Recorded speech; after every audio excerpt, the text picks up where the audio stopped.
صلی اللہ علیہ وسلم رمضان کے آنے سے پہلے یا تو کسی خطبہ جمعہ کے اندر یا پھر آپ صلی اللہ علیہ وسلم شعبان کے آخری دنوں میں سے کسی دن کو رمضان کی مناسبت سے خطبہ دیتے تھے، اور آپ صلی اللہ علیہ وسلم صحابہ کو ہدایت کرتے تھے کہ رمضان کس طرح سے گزارنا ہے، اور اس کے اندر رمضان کی فضیلت آپ بیان کرتے تھے۔ اسی سنت کے تحت آج الحمدللہ ہمارے مسجد مہمان محترم خلیل الرحمان صاحب آپ کے سامنے رمضان کی مناسبت سے گفتگو رکھیں گے۔ بھائیوں، یہ ہماری سعادت ہے کہ اللہ تعالیٰ نے ایک بار پھر ہمیں اس مہینے کے قریب کیا ہے جو عصمت والا ہے، برکت والا ہے، رحمت والا ہے، جہنم سے آزادی والا ہے۔ اللہ تعالیٰ ہمیں اس مہینے تک پہنچائے اور اس مہینے سے بھرپور مستفید ہونے کی توفیق عطا فرمائے۔ یہ مہینہ ہمیں دعوت دیتا ہے کہ اس مہینے کے شروع ہوتے ہی ہم میں سے ہر شخص اپنا جائزہ لے کہ میں اس وقت ایمان و احتساب کے کس مقام پہ کھڑا ہوں۔ پھر جب یہ مہینہ رخصت ہو رہا ہو، ایک بار پھر ہم اپنا جائزہ لیں کہ اس مہینے نے میرے اندر کیا تبدیلی لائی ہے، کیا تبدیلی لائی ہے، کیا انقلاب آیا ہے۔ ایک دوسرا، ہم نے ان دوستوں کو، ان بھائیوں کو بھی مسجد کے ساتھ جوڑنا ہے جو مسجد سے بہر ہیں، دور ہیں، رمضان کی فضیلت سے ناواقف ہیں۔ ان کا ہاتھ پکڑ کر کے ہم نے ان کو رمضان کے اندر بھی لانا ہے، روزہ بھی ان کو رکھنے کی دعوت دینی ہے، اور ان کو جو ہے نصیحت کرنی ہے کہ اللہ تعالیٰ نے ہمارے اوپر یہ فرض کیا ہے، اور فرض کا چھوڑنا جان بوجھ کر کے ایمان کو خطرے میں ڈال دیتا ہے۔ اللہ تعالیٰ ہمارا ہم مناصر ہو۔ پہلے الفاظ کے ساتھ مسجد میں مہمان محترم جناب خلیل الرحمان صاحب سے گزارش کرتا ہوں کہ وہ آپ کے سامنے رمضان کی مناسبت سے درس دیں۔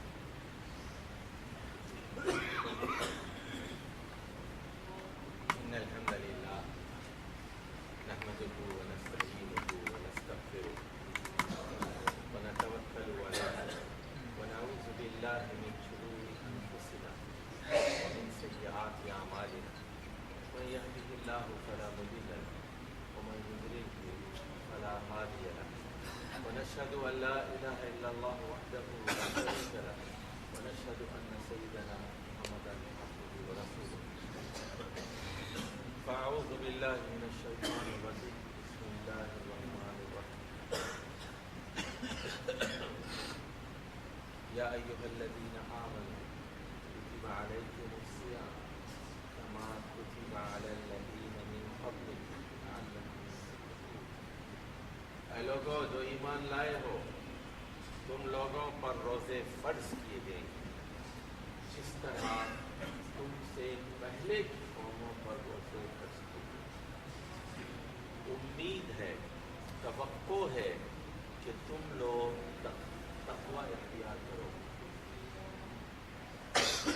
اس آیت سے یہ بات معلوم ہوئی کہ یہ روزے رمضان کی کوئی سفارش نہیں ہے، نفل چیز نہیں ہے، کوئی اختیاری چیز نہیں ہے، بلکہ فرض۔ دوسری بات یہ معلوم ہوگی کہ محمد مصطفیٰ صلی اللہ علیہ وسلم آخری امت پر فرض نہیں، بلکہ اس سے پہلے جتنی رسول گزرے ہیں، جتنی شریعتیں گزری ہیں، شریعت موسوی ہے، اور اس سے پہلے حضرت ابراہیم علیہ السلام کا زمانہ، اور اس سے پہلے حضرت نوح علیہ السلام، اور اس سے پہلے آدم علیہ السلام کا زمانہ، تو ان تمام ادوار میں روزے فرض ہے، اور آخری امت پر بھی فرض ہے۔ تیسری بات جو اس آیت میں بتائی گئی، لعلکم تتقون۔ لعل کا مطلب ہوتا ہے امید اور توقع، اس میں گارنٹی نہیں ہوتی۔ تو اگر آدمی محنت کرے گا تو حاصل کرے گا۔ اس کا مقصد تقویٰ ہے۔ تقویٰ کا مطلب ہے بچنے کی صلاحیت۔ تقوی کا مطلب ہے اپنے اندر ضبط کی صلاحیت پیدا کی، یعنی اللہ تعالیٰ کچھ مدت کے لیے ایک حلال چیز کو بھی حرام کر دیتا ہے تاکہ آپ کے اندر ضبط کی صلاحیت پیدا ہو۔ جب دیکھیے بات سمجھنے کی کوشش، آپ نماز کے لیے پڑھتے ہیں نا، نماز کے لیے نیت باندھ تو کھانا جائز، کھانے پینا جائز، بات جائز، سلام کرنا بڑی اچھی چیز ہے، لیکن جو پہلی تکبیر ہوتی ہے اللہ اللہ اکبر، تو پہلی تکبیر کو تکبیر تحریمہ کہتے ہیں، تکبیر اولا، تکبیر تحریمہ کہتے ہیں، اس لیے کہتے ہیں یہ بہت ساری حلال چیزوں کو عارضی مدت کے لیے حرام کر دیتے ہیں۔ یعنی آپ نماز کے اندر سلام کا جواب نہیں دے سکتے، آپ نماز کے اندر کھانا نہیں کھا سکتے، نماز کے اندر پانی نہیں پی سکتے، حالانکہ حلال چیز ہے۔ جب تک آپ السلام علیکم ورحمۃ اللہ، السلام علیکم ورحمۃ اللہ نہیں کہتے، یہ عارضی مدت کے لیے چیزیں حرام ہو جاتی ہیں۔ اب آپ روزے میں بھی یہی ہوتا ہے کہ عارضی مدت کے لیے، یعنی صبح سے لے کر غروب آفتاب تک کھانا پینا اور بیوی سے مخصوص تعلق حرام کر دیا گیا۔ مقصد کیا ہے؟ آپ کے سامنے کھانا رکھا ہوا ہے، آپ کھاتے نہیں، پانی رکھا ہوا ہے، آپ پیتے نہیں، آپ کی اپنی بیوی ہے، حلال ہے، آپ نے نکاح کیا ہے، آپ نے مہر دیا ہے، شادی شدہ ہیں آپ، لیکن بیوی کے پاس نہیں جاتے، غروب آفتاب روزہ کھول کے بیوی کے پاس جاتے، مغرب کی نماز پڑھ کے آپ بیوی کے پاس جاتے۔ تو یہ کیوں فرض کیے گئے ہیں کہ تاکہ آپ کے اندر سب کی صلاحیت پیدا ہو جائے، اپنے اندر کنٹرول کرنے کی صلاحیت پیدا ہو جائے۔ اسی طرح آپ دیکھتے ہیں کہ حج کے اندر عارضی مدت کے لیے حلال چیزیں حرام کر دی جاتی ہیں۔ جیسے ہی آپ احرام باندھتے ہیں، عمرے کا احرام یا حج کا احرام، اور نیت کرتے ہیں اور آپ کہتے ہیں لبیک اللہم لبیک، لبیک حجۃ، آپ کہتے ہیں لبیک عمرۃ، عمرے کے لیے حاضر، حج کے لیے حاضر، تو عارضی مدت کے لیے جب تک آپ احرام نہیں اتار دیتے، آپ پر پابندیاں عائد ہیں،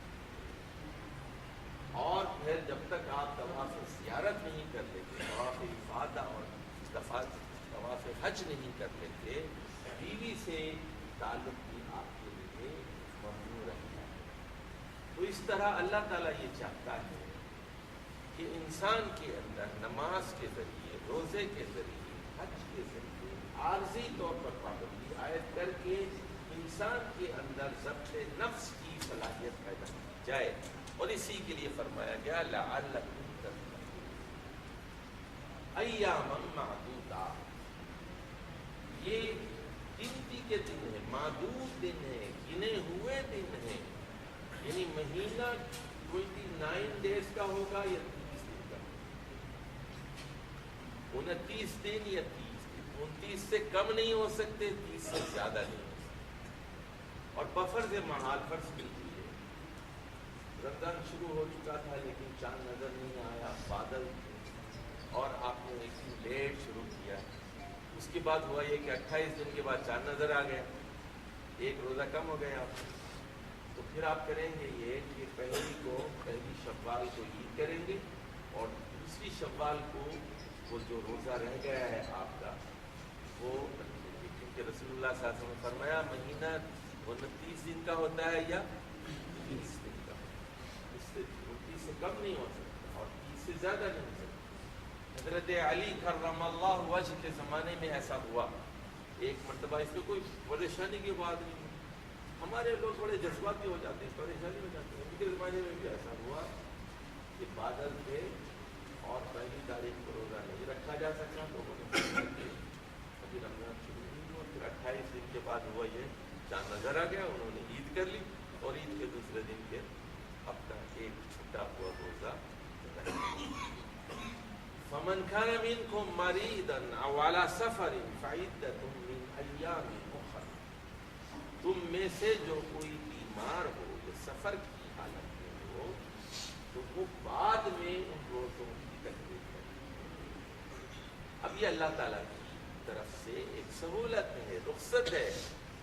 مولوی صاحب بڑے سخت ہوتے ہیں، اللہ تعالیٰ سخت ہے۔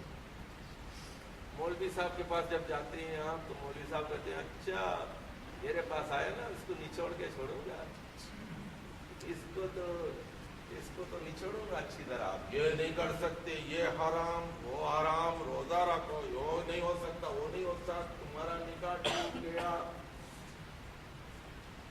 یہ دم دو، وہ دم دو، تمہاری ناک پہ دم کر دیتے ہو. اللہ نہیں کرتا. اللہ تمہاری مجبوریوں کا خیال رکھتا ہے. اللہ تمہاری سہولتوں کا خیال رکھتا ہے، بوڑھے کا خیال رکھتا ہے، بیمار کا خیال رکھتا ہے، مسافر کا خیال رکھتا ہے. لا یکلف اللہ نفسا الا وسعها. اللہ کسی انسان پر اس کی وسعت سے زیادہ بوجھ عائد نہیں کرتا. اللہ مہربان ہے. تو شریعت محمدی مصطفیٰ صلی اللہ علیہ وسلم کے اندر ایک لچک پائی جاتی ہے.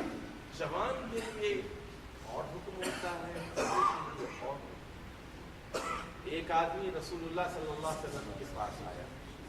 اس نے پوچھا، اے اللہ کے رسول، کیا میں روزے کی حالت میں اپنی بیوی کو بوسہ دے سکتا ہوں؟ آپ نے کہا دے سکتے ہو. دوسرا آدمی آیا، اس نے پوچھا کیا میں بیوی کو بوسہ دے سکتا ہوں؟ پہلا آدمی وہ نسبتاً معمر تھا، زیادہ عمر والا تھا، اور دوسرا آدمی جس کو آپ نے منع کیا وہ جوان تھا، اس کی حال میں شادی تھی. تو دین کے اندر ایک لچک ہے. رسول اللہ صلی اللہ علیہ وسلم کسی کو ایک جواب دیتے تھے، کسی کو ایک جواب دیتے. اس کو سمجھو، دین کے مزاج کو سمجھو، دین کے مزاج کو سمجھو. ایک مشہور صحابی ہیں حضرت عمران بن حصین رضی اللہ تعالیٰ، اور انہوں نے رسول اللہ صلی اللہ علیہ وسلم سے شکایت کہ اے اللہ کے رسول، مجھے بواسیر کی بیماری. آپ صلی اللہ علیہ وسلم نے ان سے کہا کہ عمران، تم بیٹھ کر نماز پڑھو. اگر بیٹھ کر نماز پڑھنا بھی تمہارے لیے مشکل ہے تو پہلو پر نماز پڑھو، دائیں کروٹ ایسے لیٹ جاؤ، ایک پہلو پر اور نماز پڑھو. تو ومن کان منکم مریضا او علی سفر فعدۃ من ایام اخر. لیکن وہ بعد کے ایام میں اپنے روزوں کی تکلیف. لیکن اس میں بھی سن لیجئے، بعض ایسے مریض ہوتے ہیں 80 سال کے، 90 سال کے، وہ اگلے سال بھی روزہ نہیں رکھ سکتے، اس کے ساتھ بھی نہیں رکھ سکتے، بالکل بوڑھے ہو چکے ہیں. تو ان کے لیے پھر رسول اللہ صلی اللہ علیہ وسلم نے رخصت دی ہے. چنانچہ حدیث میں آتا ہے رخصت للشیخ کبیر بوڑھے آدمی کہ وہ ایک آدمی ایک روزے کے بدلے مسکین کو کھانا. تو علی الذین یطیقونہ فدیہ طعام مسکین، جو ہے استطاعت نہیں رکھتا وہ ایک آدمی کو کھانا. ومن تطوع فهو خیر.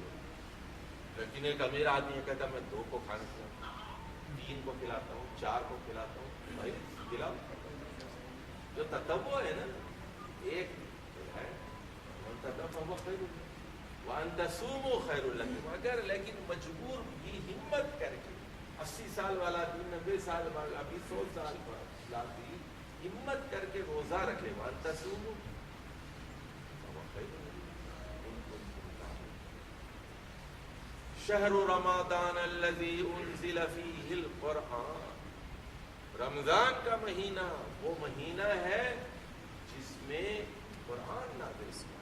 قرآن کا مہینہ ہے تو یہ عام سا مہینہ، بھائی وہی شب و روز ہے، وہی دن ہے، وہی رات ہے، لیکن اس مہینے کو 4 چاند لگتے ہیں قرآن کے. قرآن کے مہینے کا مہینہ. قرآن کیا ہے؟ اللہ کا کلام، اللہ کی کتاب، اللہ کا پیغام انسانوں کے نام. اللہ آپ سے گفتگو کر رہا ہے، اللہ آپ سے بات چیت کر رہا ہے. اللہ کے کلام کو سنو، پڑھو، ترجمہ پڑھو، تفسیر پڑھو. اور جو لوگ ان پڑھ ہیں، جو پڑھ نہیں سکتے، اب زمانہ ایسا ہے اس موبائل کے اندر قرآن اور اس کا ترجمہ ہوتا ہے. روزانہ 1 پارہ 2 پارے پڑھ کے پڑھو، ترجمے کے ساتھ. پہلے اصل متن عربی زبان میں سنو، پھر ترجمہ سنو، بار بار سنو، 2 بار 3 بار، تراویح میں جانے سے پہلے 2 بار 3 بار اصل عربی متن اور اردو ترجمہ پڑھ کر جاؤ، سن کر جاؤ، پھر تراویح کا مزہ۔ تو یہ کیا بات ہوئی کہ آپ کی عمر 50 سال ہوگی، 60 سال ہوگی، 70 سال ہوگی، BA کر لیا، MA کر لیا، ڈاکٹر بن گئے، انجینئر بن گئے، ابھی تک قرآن نہیں پڑھا، اللہ کا کلام کیا ہے آپ نے جاننے کی کوشش نہیں کی، ابھی آپ جاہل ہیں، ابھی ان پڑھ ہیں، آپ ڈاکٹر ہوتے ہوئے جاہل، آپ انجینئر ہوتے ہوئے جاہل ہیں، اگر آپ نے قرآن نہیں پڑھا اپنی عمر ضائع کر، اللہ کا پیغام اس کا ترجمہ نہیں سنا آپ نے اپنی زبان، تو آپ نے اپنی زندگی ضائع کر دی۔ تو میرے بھائیوں، اس رمضان میں تراویح پہ جانے سے پہلے تیاری کر کے جاؤ، 2 بار ترجمہ پڑھ کے جاؤ، 3 بار ترجمہ پڑھ کے جاؤ۔ ایک اور مشورہ میں دیتا ہوں آپ کو، اب یہ جیسے قرآن ہے، آپ کا قرآن، تو یہاں کیا کرو، یہاں پر یہ عربی میں لکھا ہوا، یہ ترجمہ لکھا ہوا، یہ حاشیہ ہے، یہاں سفید پٹی نظر آ رہی ہے نا، تو یہاں لکھ لو یہ نماز کی بات ہے، یہاں یہ زکوٰۃ کی ہے، یہاں تیمم کی ہے، یہاں پر یہ بات آ گئی، یہاں موسیٰ علیہ السلام کی، یہاں عیسیٰ علیہ السلام کا قصہ آ گیا۔ سائڈ کے اوپر عنوان لکھتے جاؤ، اور جب تراویح میں جب پڑھتے، تراویح میں جب جائے نا، تو پہلے یہ عنوانات کو دیکھ لو، اچھا یہ مضمون ہے، اب غسل کا مضمون ہے، اب مہر کا مضمون آئے گا، طلاق کا مضمون آئے گا، اور اب انصاف کا آئے گا، جہاد کا مضمون آئے گا۔ آپ امام کے ساتھ رہیں، امام کیا پڑھ رہا ہے توجہ سے سنیں، رک رک کر، ٹھہر ٹھہر کر قرآن کو سنیں۔ قرآن چومنے چاٹنے کے لیے نہیں، میں نے بڑے بڑے بے وقوفوں کو دیکھا ہے، آپ نے بھی دیکھا ہوگا۔ اسلام آباد میں قبرستان ہے، وہاں یہ قبر ہوتی ہے، تو ایک کئی بے وقوفوں کو، عورتوں کو بھی دیکھا میں، سیاہ عورتوں کو دیکھا، وہ ایک چبوترا بنا دیتے ہیں وہاں، اور اس پہ بیٹھ کے قرآن پڑھتے ہیں، مردے کو قرآن پڑھا رہے ہیں۔ کتنے بے وقوف لوگ ہیں، یہاں زندہ لوگ بیٹھے ہوئے، ان کو کوئی قرآن نہیں پڑھا تھا، مردے کو قرآن سنا رہے۔ انک لا تسمع الموتى، قرآن کہتا ہے تم مردوں کو سنا نہیں سکتے۔ انک لا تسمع الموتى، کیسے بے وقوف لوگ ہیں دیکھیے۔ حضرت ابو بکر صدیق نے فرمایا کہ نیا کپڑا مردے کو دینے سے بہتر ہے کہ زندہ آدمی کو دو، مردے کو تو پرانا کپڑا بھی دیا جاتا ہے، لیکن ہم لوگ سمجھتے نہیں، دین کی روح ختم ہو گئی ہماری۔ مر گیا بھائی آدمی پرانی چادر میں بھی دے سکتے ہیں۔ حضرت مصعب بن عمیر رضی اللہ تعالیٰ عنہ شہید ہوئے احد میں، تو کفن نہیں تھی، پرانی چادر میں دفن کیا گیا۔ سر کو ڈھانپتے تھے تو پیر کھل جاتا تھا، پیر کو ڈھانپتے تھے تو سر کھل جاتا تھا، چادر چھوٹی تھی۔ رسول اللہ صلی اللہ علیہ وسلم نے فرمایا کہ ان کے پیروں پر استر گھاس ڈال دی جائے، اس سے چھپا دیا۔ تو ہم دین کی روح کو سمجھو، دین کے مزاج کو سمجھو۔ ومن كان منكم مريضا او على سفر فعدة من ايام اخرى، رسول اللہ صلی اللہ علیہ وسلم نے فرمایا جو مسافر ہے، ان شئت فصم ان شئت فافطر، اگر تم چاہو تو روزہ رکھو، اگر تم چاہو تو روزہ نہ رکھو، اختیار دے دیا، لیکن اس کی کچھ خاص ہوتے ہیں، ذرا سمجھو۔ میں نے کہا نا دین کے اندر کیا ہے، لچک ہے، فلیکسیبلٹی ہے، اس کو سمجھنے کی ضرورت ہے۔ رسول اللہ صلی اللہ علیہ وسلم سفر پر، صحابہ کرام ساتھ، تو فرمایا کہ کل لڑائی کریں، کل لڑائی کا دن ہے، میں چاہتا ہوں کہ آج تم لوگ روزہ نہ رکھو۔ حالانکہ دونوں چیزوں کی اجازت دے دی نا، پہلے کہا کہ چاہے تو روزہ رکھو، لیکن کل مقابلہ کرنا ہے نا، تو آج ہٹا کٹا ہونا بہت ضروری ہے، ایسی صورت میں روزہ نہیں رکھنا۔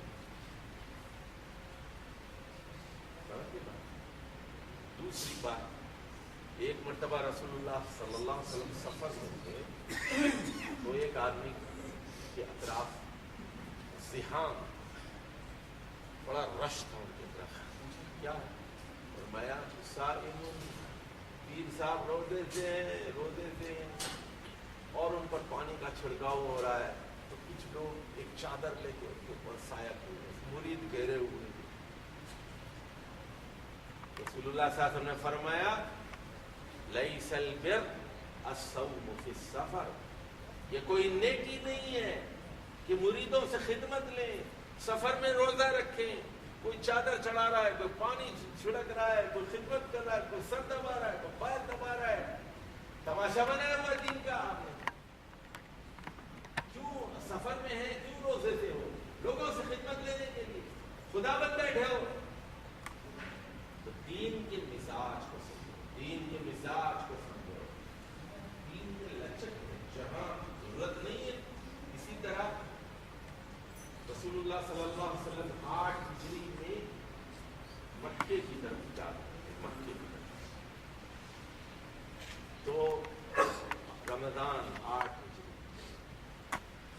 آپ روزے تھے، صحابہ بھی فتح مکہ کے موقع 10,000 لوگوں کو لے کے نکلے مدینے. تو آپ نے کیا کہ کھڑے ہو گئے، پانی منگوایا، بڑا پانی کا برتن، کھڑے ہو گئے اس جگہ، ایسے برتن کو اٹھا کے پانی پیے، کھڑے ہو کر پانی پیے، کھڑے ہو کر پانی، اور روزہ توڑ دیا. اور چوں ہی آپ نے روزہ توڑا، سارے صحابہ نے روزہ توڑا. شام میں 4 یا 5 بجے، شام عصر کے بعد آپ کو اطلاع دی گئی کہ کچھ لوگ، 2-3 لوگ ایسے ہیں جنہوں نے روزہ نہیں توڑا. فرمایا اولئک العصاة، اولئک العصاة، یہ نافرمان لوگ ہیں، یہ نافرمان لوگ ہیں. کیا کوئی شخص نبی کریم صلی اللہ علیہ وسلم سے زیادہ متقی اور پرہیزگار ہو سکتا ہے؟ کیا کوئی شخص رسول اللہ صلی اللہ علیہ وسلم سے زیادہ نفس کا ثابت ہو سکتا ہے؟ انا اخشاکم اللہ. ایک اور موقع پر فرمایا میں تم سب لوگوں میں سب سے زیادہ اللہ سے ڈرنے والا ہوں. انا اتقاکم اخشاکم، انا اتزوج النساء، میں عورتوں سے شادیاں کرتا ہوں، کبھی روزہ رہتا ہوں، کبھی نہیں رہتا. تم لوگ مجھ سے زیادہ بہتر بننے کی کوشش مت کرو، رہبانیت اختیار مت کرو. تو میرے بھائیوں کے اندر کیا ہے؟ لچک ہے. جوان، بوڑھا، سفر، مسافر، بیمار، جتنی زیادہ بیماری ہوگی اتنی زیادہ سہولت دی جائے گی، جتنی کم بیماری ہوگی اتنی کم سہولت دی جائے گی. اور جتنا آدمی زیادہ صحت مند اور ہٹا کٹا ہوگا ساری سہولتیں واپس لے دی جائیں. دین کا مزاج سمجھو. یہ آدمی خود بتائے گا، یہ آدمی خود بتائے گا کہ اس کی کتنی مجبوری ہے، کھڑا ہو سکتا ہے، نہیں کھڑا ہو سکتا. یہ آدمی خود بتائے گا کہ اتنا بخار ہے اس کو، 104 ہے، 102 ہے، اتنی نقاہت ہے، کمزوری ہے. یہ خود بتائے گا، میں کیسے بتاؤں؟ یہ آدمی خود بتائے گا. یہ اگر اس کی مجبوری زیادہ ہے تو زیادہ سہولت دیں گے، کم ہے تو کم سہولت دیں گے، اور مجبوری نہیں ہے تو کوئی سہولت نہیں. شہر رمضان الذی انزل فیہ القرآن ھدی للناس، ھدی للناس، ھدی للناس. ساری دنیا کے انسانوں کے لیے ہدایت ہے. یہ نہیں کہا گیا ھدی للمؤمنین، یہ نہیں کہا گیا ھدی للمسلمین. کیا فرمایا گیا؟ ھدی للناس. یہ غیر مسلموں کے لیے ہدایت ہے، عیسائیوں کے لیے ہدایت ہے، یہودیوں کے لیے ہدایت ہے، ہندوؤں کے لیے ہدایت ہے. ھدی للناس، ہدایت ہے.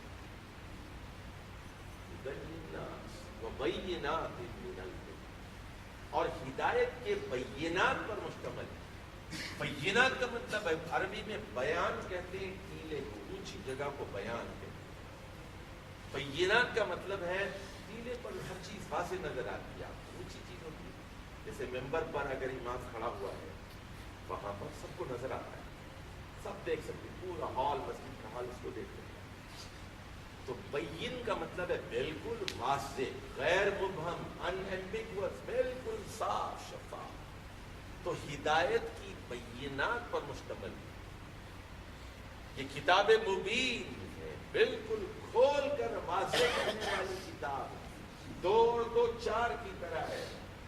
حلال واضح، الحلال بین والحرام بین وبینہما امور مشتبہات لا یعلمہن کثیر من الناس۔ حلال بالکل واضح اور حرام بالکل واضح، البتہ درمیان میں کچھ مشتبہ چیزیں وہ صرف چند علماء ہی جانتے ہیں۔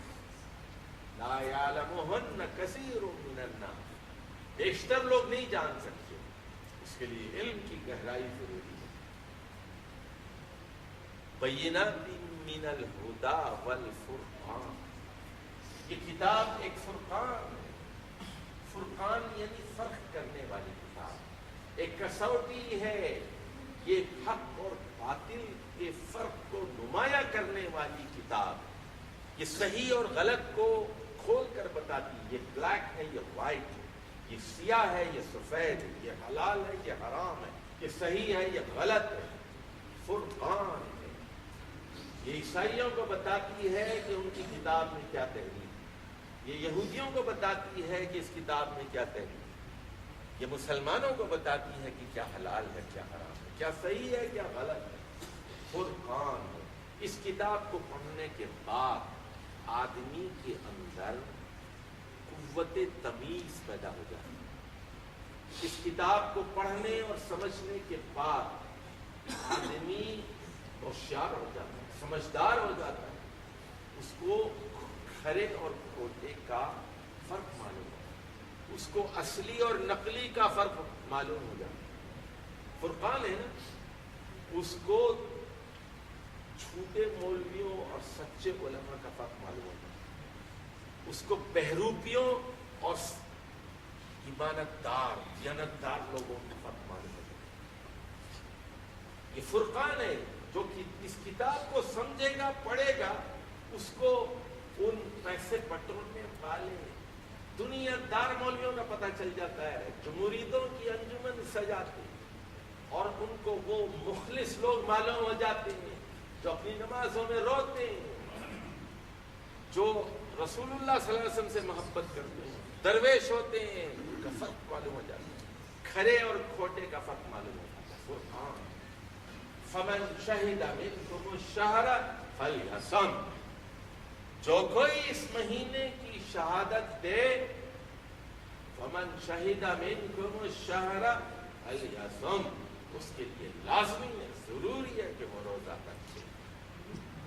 منکم، اب اس سے یہ بات معلوم ہوئی کہ گواہی، چاند کی گواہی کے لیے مسلمان کا ہونا ضروری، اور ایک اچھے مسلمان کی گواہی کا، حدیث سے یہ معلوم ہوتا ہے ایک مسلمان کی گواہی کا۔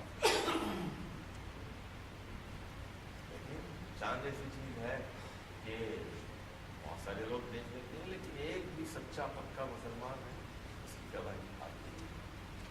ومن كان مريضا او على سفر فعدة من ايام اخر يريد الله بكم اليسر ولا يريد بكم العسر۔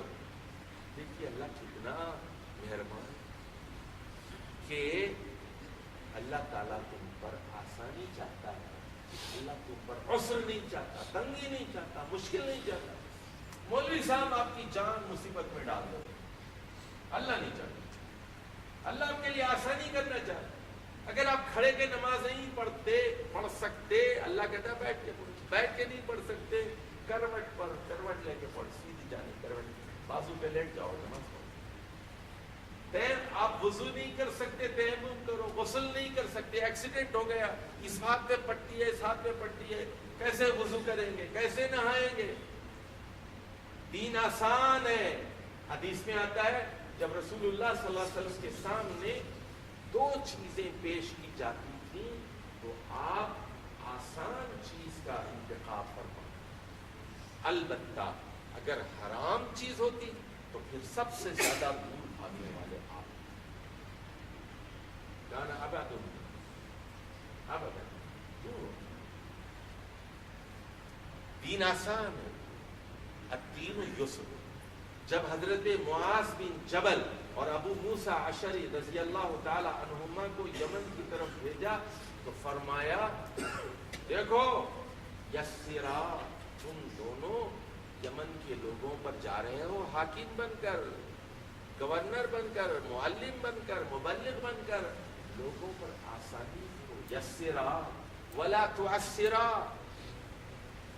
تنگی نہ کرنا، لوگوں پہ سختی نہیں کرنا. یسرا ولا تعسرا. اور فرمایا ولا تنفرا، لوگوں کو نفرت مت دو. تتابع، لوگوں کو ترغیب دو. تتابع، ترغیب دو، خوشی سے لوگ عمل کریں. ڈراؤ زبردستی لوگوں پر. انما انت مذکر لست علیہم بمسیطر. اے محمد صلی اللہ علیہ وسلم آپ مذکر ہیں، نصیحت کرنے والے ہیں، آپ سختی کرنے والے نہیں، داروغہ نہیں ہیں، پولیس والے نہیں ہیں. لست علیہم بمسیطر، لوگوں پر آپ کو چوکیدار اور داروغہ بنا کے نہیں بھیجا گیا.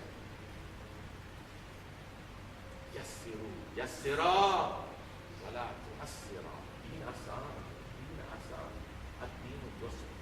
ان مع العسر یسرا، ان مع العسر یسرا. عسر کے ساتھ یسر. دین کے مزاج کو سمجھو، دین کے مزاج، دین آسان.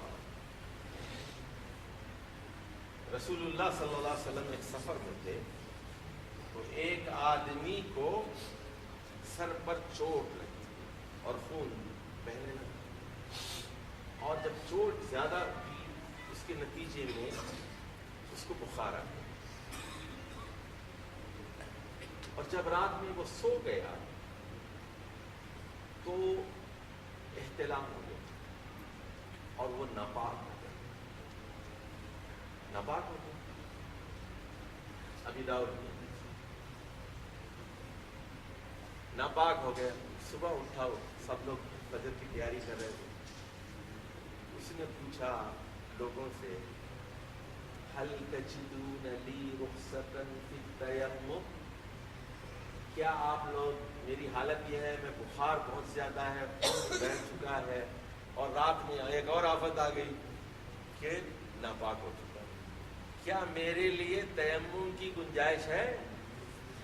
آپ لوگ میرے لیے کوئی تیمم کی گنجائش پاتے ہیں؟ هل تجدون لی رخصتا فی التیمم قالوا لا. لوگوں نے کہا ناپاک ہو گئے ہیں، کیا باتیں کر رہے ہیں، ناؤ بھائی ناؤ. ہر شاخ پہ مفتی بیٹھا ہے، انجام پولیس کا کیا ہوگا. خیر فاغتسل، اس آدمی نے غسل کیا. فما انا للہ عمر گئی. یہ بات رسول اللہ صلی اللہ علیہ وسلم تک پہنچائی گئی کہ یہ معاملہ ہوا ہے اور یہ آدمی مر چکا ہے.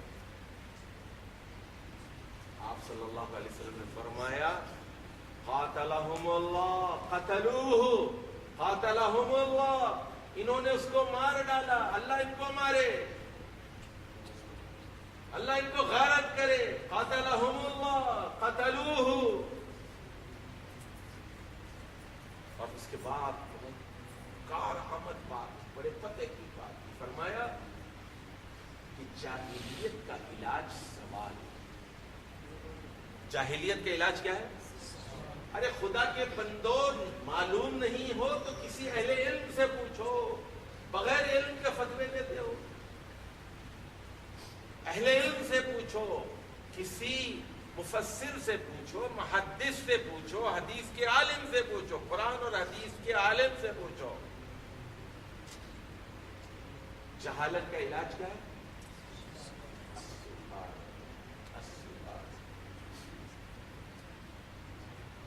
رسول اللہ صلی اللہ علیہ وسلم، دین آسان، دین بہت آسان. یرید اللہ بکم اليسر ولا یرید بکم العسر. اللہ آسانی چاہتا ہے، اللہ تنگی نہیں چاہتا.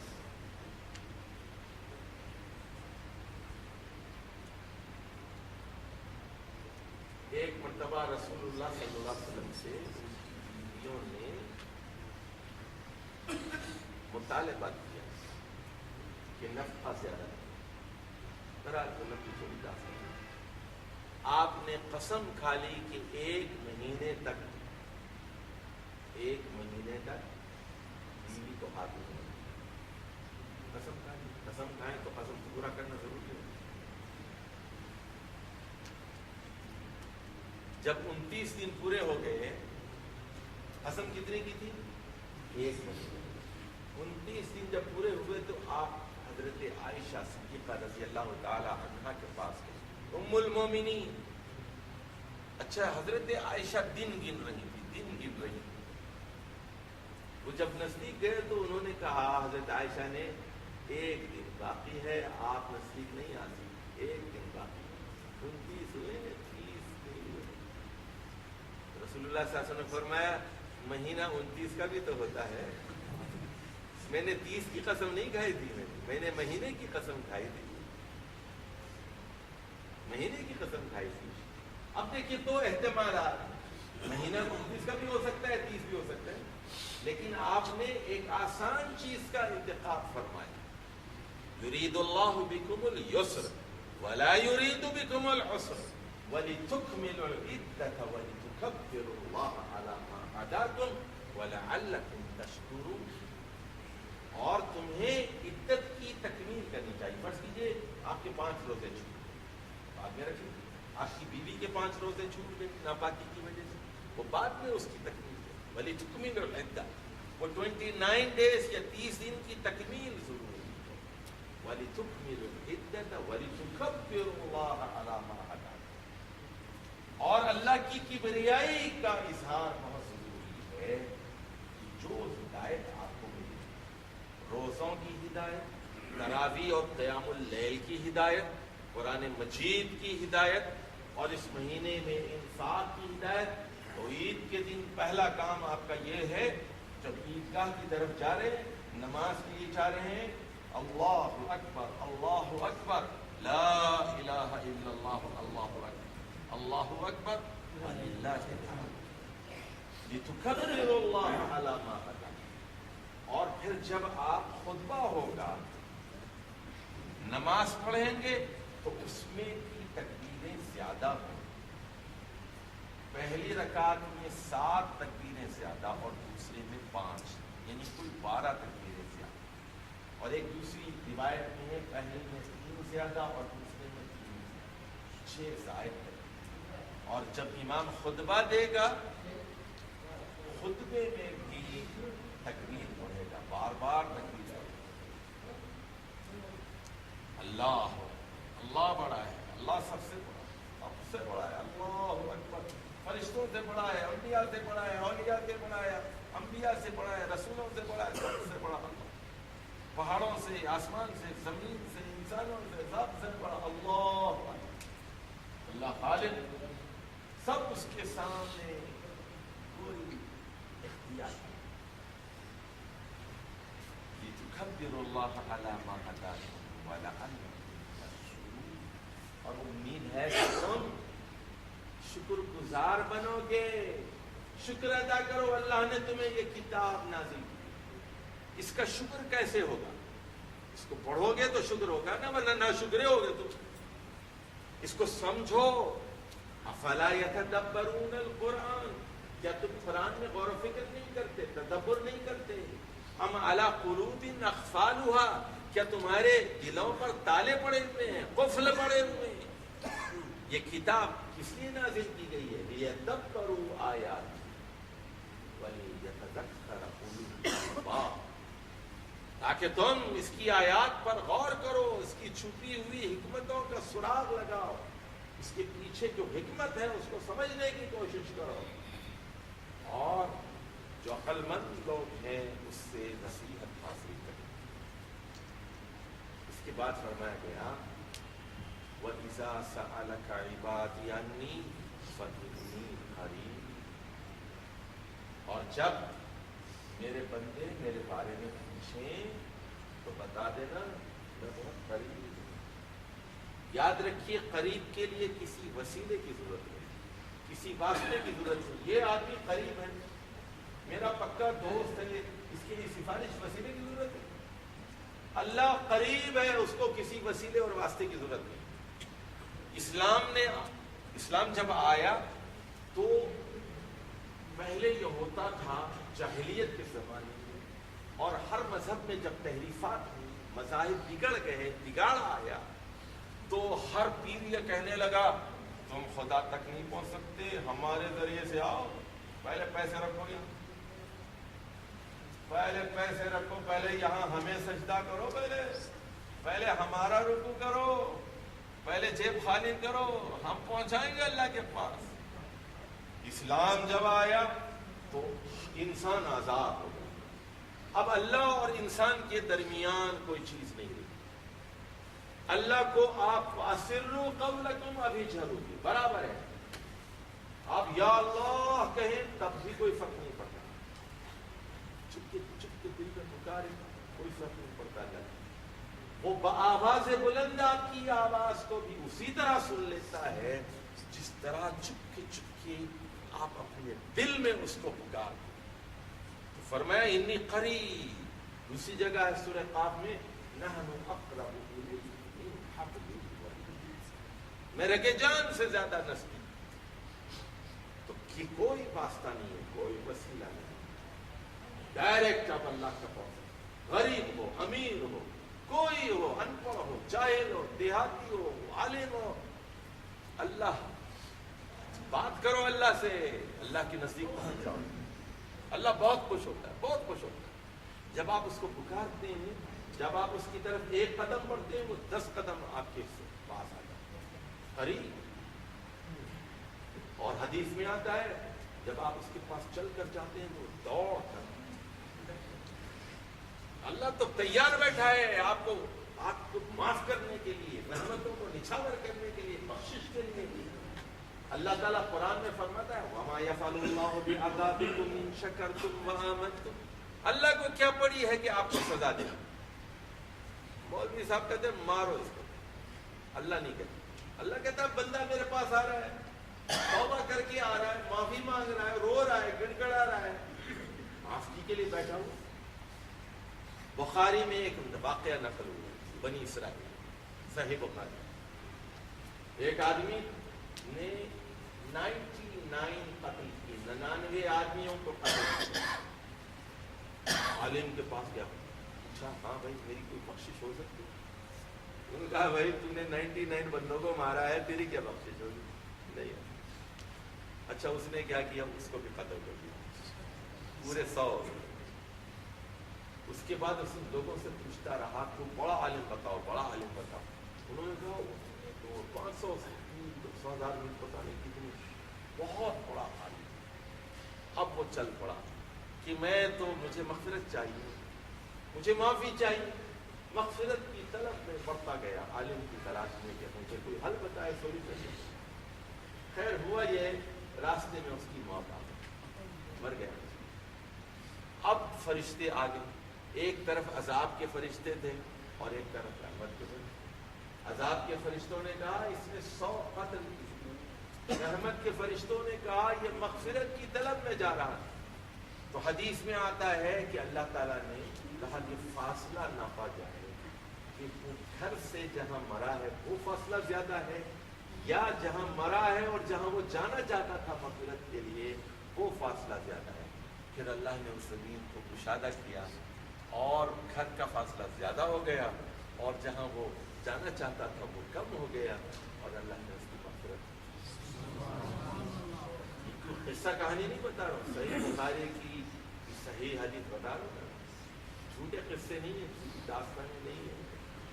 تو میرے بھائیو وَإِذَا سَأَلَكَ عِبَادِي عَنِّي فَإِنِّي قَرِيبٌ، رمضان کے مہینے میں تہجد کی نماز یا تراویح تہجد قیام اللیل، یہ مختلف نام، اگر پہلے پڑھ لیں گے تو تراویح، اگر درمیانی رات میں پڑھیں گے تو وہ قیام اللیل، اور آخر شب میں پڑھیں گے وہ بھی قیام اللیل۔ تو بہتر وقت تو آخر وقت، آخر شب کا ہے، یعنی سحری آج کل فجر کی اذان ہو رہی ہے 3:14، 3:13۔ تو اگر آپ 2 سے 3 تک پڑھیں گے اور لمبا قیام کرے، زیادہ قرآن سے، تو کیا کرے؟ اور یہ وقت وہ ہوتا ہے آخر شب، رات کا آخری حصہ، ينزل ربنا تبارک و تعالی الی سماء الدنیا، اللہ تعالیٰ نچلے آسمان کی طرف نزول فرماتا ہے اور کہتا ہے کوئی سوال کرنے والا کہ میں اس کی ضرورت پوری کروں، ہے کوئی مغفرت طلب کرنے والا کہ میں اس کو بخش دوں، ہے کوئی معافی طلب کرنے والا کہ میں اس کو معاف کروں۔ تو میرے بھائیوں، رمضان کے مہینے کو ضائع مت کرو، تیاری کر کے تراویح میں شرکت کرو، پڑھ کے جاؤ پہلے سے، اور یہ نیت کر لو، ابھی یہ نیت کر لو، 3-4 دن رہ گئے ہیں، ابھی نیت کر لو کہ ہم پڑھ کر جائیں گے، پورے قرآن کا ترجمہ اس رمضان میں پڑھیں گے، یا پھر کیسٹ کی مدد سے پورا ترجمہ سنیں گے۔ ہمارا اللہ، ہمارا پیدا کرنے والا ہم سے کیا کہہ رہا ہے؟ افطاریوں میں وقت ضائع نہ کیجیے، زیادہ نہ کھائیے، پکوڑے بھی، جلیبی بھی، پھل بھی، لسی بھی، بے شمار چیزیں، گوشت بھی، مرغی بھی، کتنی چیز، یہ روزے کی روح نہیں ہے، روزے کی روح کے خلاف۔ اور من فطر صائما، جو روزے دار کو کھانا کھلاتا ہے اس کے لیے اتنا ہی اجر ہے جتنا روزے دار کے لیے، بغیر اس کے کہ اس کے اجر میں کوئی کمی نہیں۔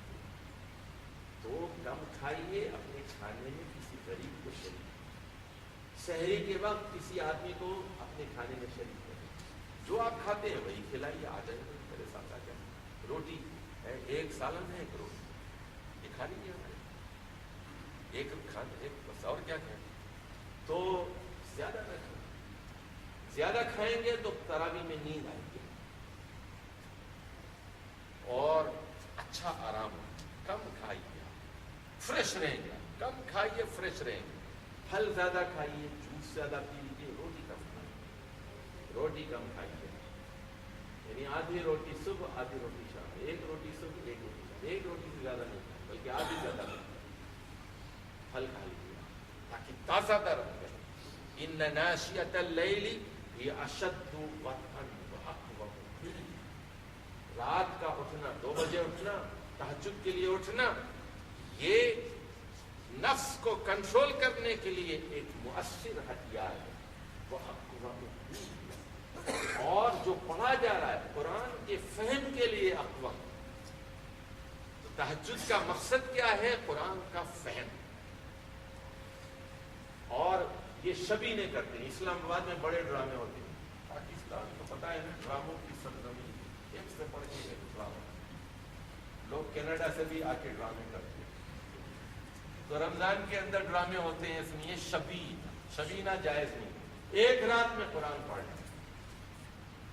حضرت عائشہ صدیقہ رضی اللہ تعالیٰ نے فرمایا کہ رسول اللہ صلی اللہ علیہ وسلم نے کبھی ایک رات میں قرآن ختم نہیں۔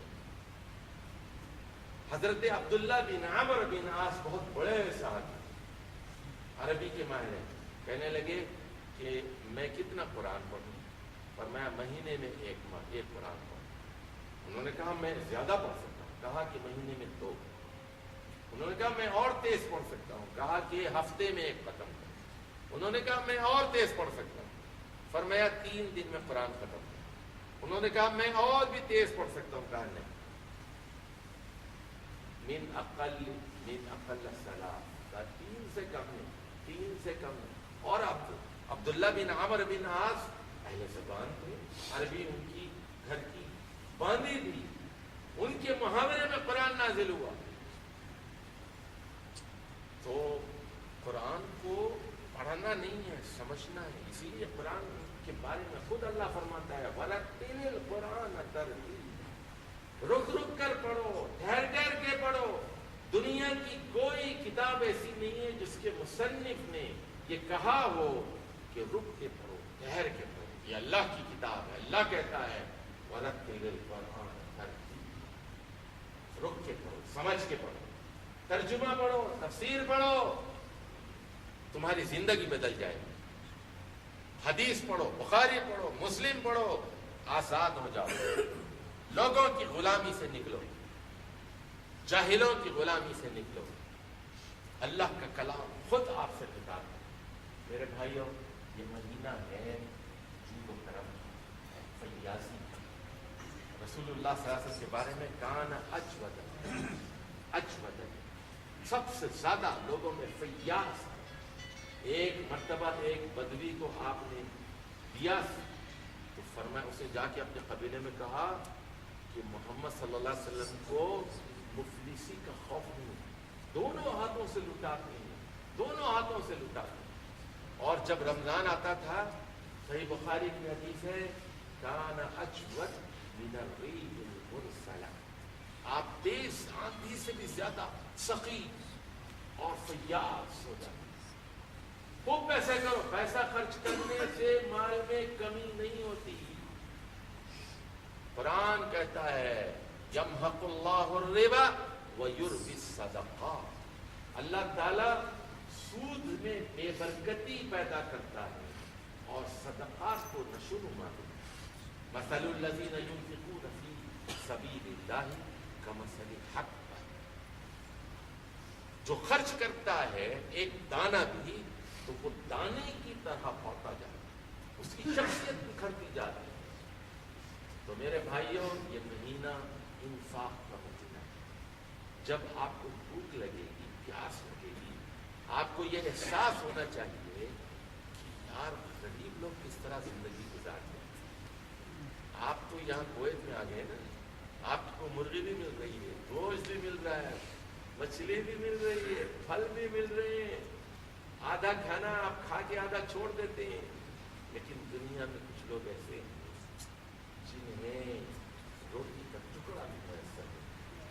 تو یہ بھوک اور پیاس آپ کو یہ یاد دلائے کہ آپ کے مال میں غریبوں کا حق، مجاہدین کا حق، غریبوں کا حق ہے، پیاسوں کا حق ہے، بھوکوں کا حق ہے۔ سب خود مت کھا جاؤ، یہ پیٹ کبھی نہیں کرے۔ آدم کا پیٹ مٹی کے علاوہ کسی اور چیز سے نہیں کرتی۔ میرے بھائیوں، اس مہینے کی قدر کرو، وقت ضائع مت کرو۔ فلم نہیں دیکھنا اس میں، ڈرامے نہیں دیکھنا اس میں، موبائل پہ چیٹنگ نہیں کرنی ہے، مبارات نہیں دیکھنا ہے، میچز نہیں دیکھنے ہیں، ورلڈ کپ نہیں دیکھنا ہے۔ اس میں قرآن کو پڑھنا ہے، توبہ کرنا ہے، استغفار کرنا ہے، اعتکاف کا مہینہ، یہ لیلۃ القدر کا مہینہ۔ اعتکاف اگر آپ نے نہیں کیا، 10 دن کی چھٹی لو، 10 دن اپنے آپ کو مسجد کے اندر باندھ۔ اور اعتکاف کا فائدے بہت ہیں، بہت ہیں، بہت۔ سب سے کم فائدہ بتاتا ہوں کہ 21 کو یا 23 کو یا 25 کو یا 27 کو یا 29 کو، جب بھی شب قدر ہو، آپ کو وَلَيْلَةُ الْقَدْرِ خَيْرٌ مِّنْ أَلْفِ شَهْرٍ، 1000 مہینوں سے بہتر رات۔ تو میرے دوستو، اس مہینے کی قدر کرو۔ یہ قرآن کا مہینہ ہے، یہ قیام اللیل کا مہینہ ہے، اور قیام اللیل سے درجات بلند ہوتے ہیں، درجات بلند ہوتے ہیں۔ یہ انفاق کا مہینہ ہے، پیسے خرچ کرو۔ یہ قرآن کا مہینہ ہے، قرآن کو سمجھو۔ یہ اعتکاف کا مہینہ ہے، یہ لیلۃ القدر کا مہینہ ہے، یہ مواسات کا مہینہ ہے، یہ غم گساری کا، خیر خواہی کا مہینہ ہے۔ اللہ تعالیٰ مجھے بھی اس مہینے سے فیضیاب ہونے کی توفیق عطا فرمائے، اور آپ کو بھی اس سے فیض اٹھانے کی توفیق عطا فرمائے۔ أقول قولي هذا واستغفر الله لي ولكم ولسائر المسلمين واستغفروه إنه هو الغفور الرحيم۔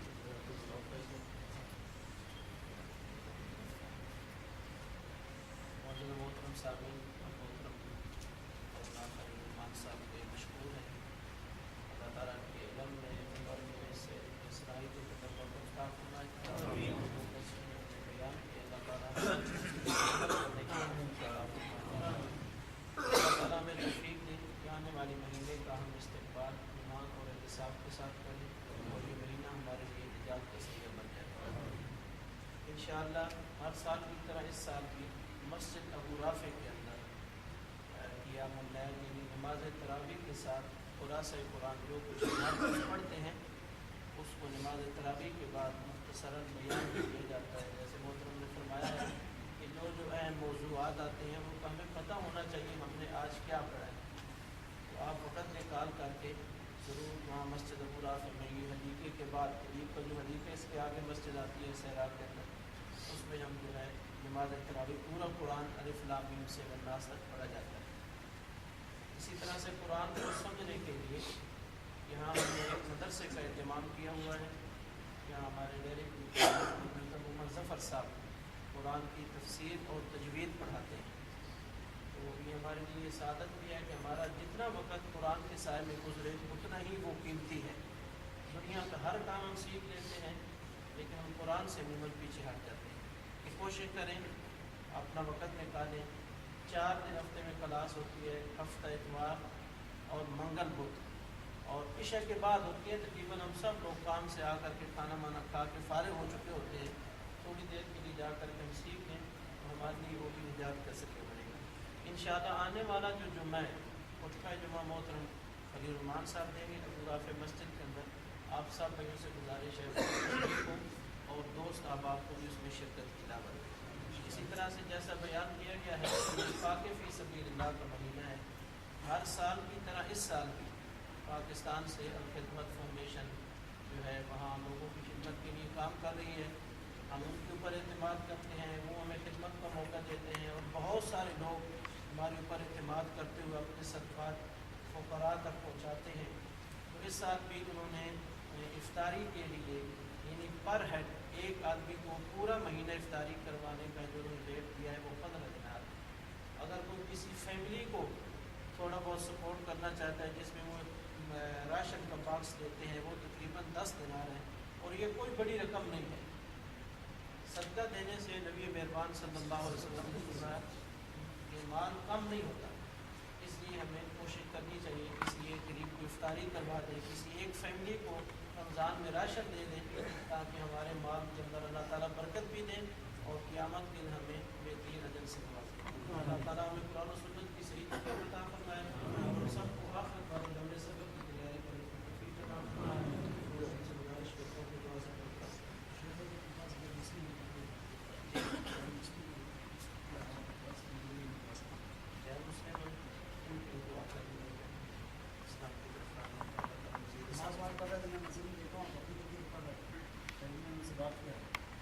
کہاں سے کیا نام ہے آپ کا؟ کیا نام ہے آپ کا؟ کہاں سے ہیں آپ؟ انڈیا میں کون سی جگہ؟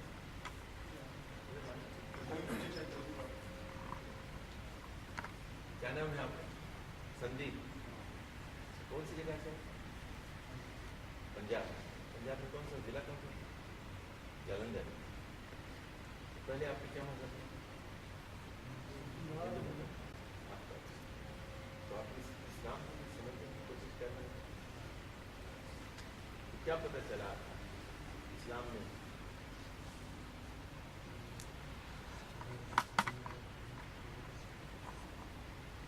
بس میں ایک چھوٹی سی بات آپ کو بتاتا ہوں کہ یہ دنیا کا پیدا کرنے والا, جس میں آپ کو پیدا کرنے والا, مجھے پیدا کرنے والا, پہاڑ, سورج, چاند, یہ سب کو بنانے والا وہ خدا سے ایک. وہ انسانوں کی طرح نہیں, گائے کی طرح نہیں, ہاتھی کی طرح نہیں, سورج کی طرح نہیں, چاند کی طرح نہیں, فرشتوں کی طرح نہیں, پیغمبروں کی طرح نہیں, رسولوں کی طرح نہیں, جنات کی طرح نہیں. وہ سب سے الگ ہے. اس کا کوئی بیٹا نہیں ہے, اس کا کوئی باپ نہیں ہے, اس کی اولاد نہیں ہے, اس کی بیوی نہیں ہے, اس کا خاندان نہیں ہے. وہ ہمیشہ سے خدا کبھی مرتا نہیں. آپ بھی مر جائیں گے, ہم بھی مر جائیں گے. جو پیدا کرنے والا اللہ ہے وہ کبھی نہیں. تو اسلام میں سب سے اہم بات یہ ہے اللہ ایک ہے اور پتھر, انسان, پودے, سورج, چاند یہ سب خدا نہیں ہے. گائے خدا نہیں ہے, ہاتھی خدا نہیں ہے, پتھر خدا نہیں ہے. یہ اچھی طرح ایک خدا ہے اور وہ سب سے الگ ہے. سب سے الگ ہے. ایک خدا, ایک. ہمیں وہ مرتا نہیں, وہ پھولتا نہیں، غلطی نہیں کرتا، ظلم نہیں کرتا، سوتا نہیں، خدا سوتا نہیں، اونگتا نہیں، ایک جگہ نہیں۔ اسلام قبول کرنے سے پہلے خدا کیا ہے اس کو اچھی طرح سمجھ، یہ پہلی بات ہے۔ دوسری چیز، محمد مصطفیٰ صلی اللہ علیہ وسلم یہ اللہ کی آخری رسول، یہ دو باتیں آپ مان لیں گے تو آپ مسلمان ہو جائیں گے۔ اللہ ایک ہے، اللہ ایک ہے، مرتا نہیں اور غلطی نہیں کرتا، بھولتا نہیں، سوتا نہیں، اونگتا نہیں، کھاتا نہیں، پیتا نہیں، اس کی بیوی نہیں ہے، شادی نہیں کرتا اور بچے نہیں ہیں، اس کے باپ دادا نہیں ہے، کسی کی طرح نہیں ہے، سب سے الگ ہے، سب چیز کو پیدا کرنے والا، اور جب کچھ نہیں تھا وہ موجود تھا، الاول والاول۔ تو یہ ایک اللہ ہے اور محمد صلی اللہ علیہ وسلم اللہ کے رسول۔ یہ جب دل سے مانیں گے، دماغ سے مانیں گے اور پھر زبان سے بولیں گے تو آپ مسلمان ہو جائیں گے، اور اب آپ اپنا کوئی مسلمان نام رکھیں۔ تو آپ سوچ، کوئی زبردستی نہیں ہے، خوشی سے سوچو، وقت لو اور اس کے بعد جو ہے کلمہ پڑھو، مسلمان ہو جائیں۔ چلیے جی، آپ لوگ اس کے لیے دعا کریں کہ اللہ تعالیٰ اس کی الحمد للہ رب العالمین، والصلاۃ والسلام علی سید المرسلین وعلی آلہ وصحبہ اجمعین۔ ربنا تقبل منا انک انت السمیع العلیم، اللهم انا نسألك موجبات رحمتك وعزائم مغفرتك من كل بر والسلامة من كل إثم، اللهم لا تدع لنا ذنبا إلا غفرته ولا مصيبة إلا فرجته ولا دينا إلا قضيته ولا مريضا إلا شفيته ولا مؤمنا إلا رحمته ولا حاجة من حوائج الدنيا هي لك إلا قضيتها يا أرحم الراحمين، اللهم اهدنا فيمن هديت وعافنا فيمن عافيت وتولنا فيمن توليت وبارك لنا فيما أعطيت وقنا شر ما قضيت إنك تقضي ولا يقضى عليك إنه لا يذل من واليت ولا يعز من عاديت تبارك ربنا وتعالى نستغفرك ونتوب إليك صلی اللہ تعالی علی نبینا محمد وعلی آلہ وصحبہ۔ شہادت لینا چاہتے ہو تو لے لینا۔